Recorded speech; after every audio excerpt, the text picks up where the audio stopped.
avec la Turquie, avec l'Inde, avec la Corée, avec le Japon, avec la Chine, avec l'Amérique du Sud, le récent sommet de Caracas. Nous avons donc près d'une dizaine de partenariats avec ces pays-là. Bon, nous pensons que ces partenariats nous sont profitables. Mais il faudrait qu'ils soient mutuellement profitables. Et certains pensent notamment que dans le cas de la Chine, par exemple, elle a cette propension à venir parfois empiéter même sur les zones où les autochtones auparavant avaient la possibilité de se mettre que sur le marché de l'emploi. Attendez, je pense qu'il ne faut pas faire de confusion. Il ne faut pas faire de confusion lorsque quelqu'un vous dit, la Banque mondiale nous dit, les Chinois ont investi en investissement direct presque 15 milliards de dollars. Et les États-Unis, 400 millions. 15 milliards investissement direct et 400 millions d'un côté. Bon, les chiffres sont parlants. Ce que nous voulons, c'est des investissements. Maintenant, en ce qui concerne les gens qui se déplacent, qui viennent, c'est un problème de négociation. Pourquoi vous ne fermez pas vos frontières? Vous comprenez? Ça n'a rien à voir avec les investissements. On négocie sérieusement. Pourquoi laisser des gens venir concurrencer à Douala la musique, je ne sais pas moi, de la musique camerounaise, de Makossa. Non, ou vendeur des billets, des beignets. Non, non, ça c'est, je pense que, enfin, je n'entre pas dans les politiques des États. Je suppose que vous pensez aussi au transfert de technologie, par exemple, pour pouvoir, une fois qu'ils sont partis, permettre quand même aux locaux de continuer à oui, ça c'est une nécessité. Mais c'est une nécessité qui s'impose à ceux qui sont là depuis 4 siècles, qui n'ont jamais rien transformé. Ce n'est pas à eux de nous dire, nous, on a des mines, on n'a jamais transformé, demandez aux autres. Tout le monde doit transformer. Vous me comprenez? Tout le monde. Parce qu'il faut de la valeur ajoutée. Nous disons à tout le monde que transporter du bois en grume n'a pas beaucoup de sens économique. S'il est transformé, tout le monde y gagne. Nous gagnons en valeur ajoutée. Ceux qui le transportent gagnent aussi au niveau des transports. Il y a, plutôt que de transporter des grumes. Mais ça, nous le disons à nos partenaires européens depuis 50 ans. Ils n'écoutent pas. Et maintenant, ça va être une obligation pour tout le monde de transformer. On va parler un peu politique. Là. On va sortir un peu du domaine économique. On va notamment évoquer le cas de la Guinée, qui aujourd'hui préoccupe un petit peu l'ensemble du continent. Il y a une médiation qui est en cours, celle du président Blaise Compaoré. L'Union africaine a fait entendre sa voix. Est-ce que, selon vous, le chef de la junte, le capitaine Moussa Dadis Camara, doit clairement indiquer qu'il ne sera pas partie prenante aux élections de 2010? Bon, vous savez que nous avons entamé avec tous ceux qui étaient dans une situation similaire des pourparlers. Nous les avons donc, conformément à nos textes, condamnés, suspendus et menacés de sanctions.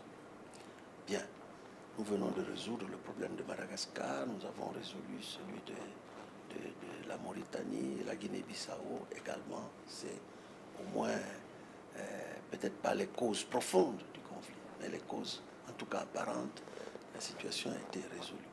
En ce qui concerne la Guinée s'était engagée dès le départ à ne pas présenter les membres de la junte. Nous avons trouvé ça comme étant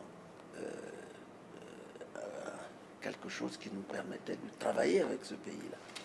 Nous nous sommes donc mis à travailler avec la Guinée sur ces bases-là. Nous avons mis en place le groupe de contact international et puis, brusquement, la Guinée est revenue sur sa décision. Et là, le Conseil de paix et de sécurité, qui est un organe de 15 États membres ici, a décidé de lancer un ultimatum à la Guinée. Qui n'a pas été respecté. Dans un mois, il faut que vous reveniez à votre décision précédente sous peine de sanction. Et, entre-temps, est intervenu les tueries du 28 septembre, qui ont aggravé la situation. Bien. Donc, le fait de dire que nous ne nous présentons pas, qu'ils n'ont pas dit encore clairement, est quelque chose qui était demandé déjà avant les massacres. Puis les massacres interviennent, il y a une commission d'enquête, il y a beaucoup de décisions qui ont été prises et les sanctions ont été maintenant imposées. Vous voyez, indépendamment. Donc la situation est assez difficile et compliquée en Guinée. Mais comme toujours, chez nous, chez les Africains, on prend les mesures qui s'imposent, mais on négocie pour sortir de la crise. Inutile de dire on sanctionne quelqu'un, on vous laisse là. Il faut tout faire pour que ce pays sorte de la situation dans laquelle elle s'est mise. Et certains pensent que la Guinée doit sortir de cette crise, et l'une des manières de sortir serait que le chef de la jeune dise que moi je ne serai pas candidat, ça permettrait déjà de baisser la tension. Oui, mais je vous disais tout à l'heure, c'est la revendication première avant même les massacres. Il suffisait qu'il revienne sur ses engagements précédents pour qu'on réenclenche le mécanisme que nous avions mis en place. Vous voyez? Entre-temps, la situation s'est compliquée avec les tueries. Et donc, nous disons, tout ce contexte-là, la Guinée s'est mise dans cette situation et il faudrait qu'elle en sorte. Et le président Compaoré a été désigné comme médiateur. Le Niger a aussi un sujet de préoccupation sur l'Union africaine, notamment après ce référendum qui a été très contesté, qui a finalement été adopté.